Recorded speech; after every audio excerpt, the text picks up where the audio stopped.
Hello guys, once again welcome back to my another video. So today you all might be surprised or might be curious about my thumbnail. Why am I going to stay back here for another 28 days?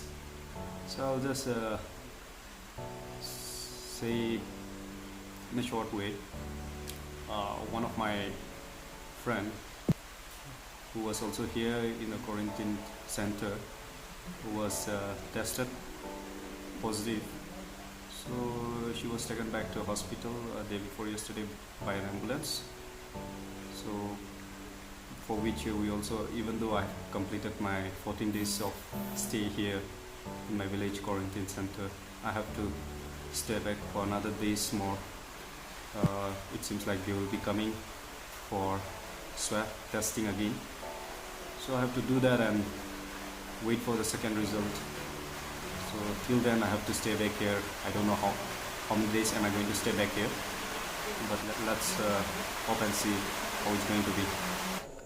And I also wish my friend who is admitted in the hospital for her speedy recovery, and also wish her to come back safe and sound, as we are all praying for her. So stay strong, we'll meet again.